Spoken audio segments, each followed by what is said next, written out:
안녕하세요. 정치소설입니다.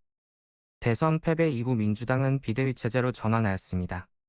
그리고 윤호중 의원이 비대위원장이 되었습니다.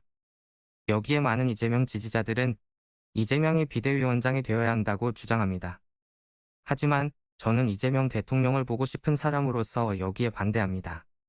이재명 후보가 비대위원장이 되어 민주당을 개혁해 나간다면 분명 진보 세력에 큰 혁신이 있을 것이고 그 혁신을 통해 좋은 인물들도 많이 들어올 것입니다. 하지만 이재명은 어떻게 될까요? 과연 다음 대선까지 살아남을 수 있을까요?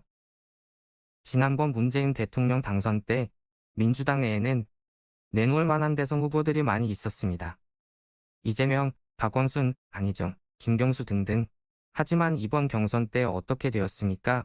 당연히 5년 전에는 이들이 나와서 함께 대선을 경쟁하고 누구든 후보가 되면 대통령은 유리할 것이라고 기대했는데 살아남은 사람은 이재명뿐입니다. 이유야 어쨌든 결과는 한 명만 살아남아 경선에 참여했습니다. 앞으로 이런 일이 벌어지지 않으리라는 보장은 없습니다. 5년 뒤의 일은 아무도 모릅니다. 또한 윤석열 정부가 시작되고 국민의 마음에 들지 않는 국정 운영이 시행되면 사람들은 이재명을 중심으로 모여들 것입니다. 그럼 이재명 후보는 그 십자가를 짊어질 수밖에 없습니다. 그렇게 되면 이재명 후보는 정권 초기 힘센 정부의 견제를 받게 될 것입니다. 이명박 시기의 노무현 대통령을 생각해 보면 되겠습니다. 그래서 지금은 이재명 후보를 아끼는 마음으로 잠시 뒤에 두고 힘을 모을 시간을 주어야 한다고 생각합니다. 조금 쉰 다음 지방선거나 국회의원 선거로 정치를 다시 시작하고 다음 대선 2, 3년 전에 본격적인 스타트를 해야 한다고 생각합니다. 문재인 대통령을 예로 봅시다. 문재인 대통령은 대선 패배 이후 국회의원 활동을 하다가 2015년 12월에 당대표가 됩니다. 그리고 2017년 5월에 대통령이 되었습니다.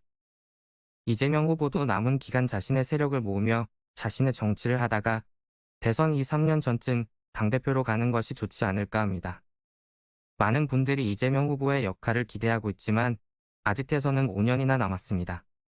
그리고 대선 기간의 체력 소모는 상상을 초월합니다. 지금은 체력을 회복하고 정신적 재무장을 할 때입니다. 이재명 후보를 소모하기보단 아끼고 더 업그레이드를 할 기회를 주는 것이 좋다고 생각합니다. 이재명을 지지하는 분들이 앞으로 5년 동안 이재명을 잊지 않는다면 이재명 대통령을 볼 날은 반드시 올 것입니다. 이상 정치소설이었습니다. 시청해주셔서 감사합니다.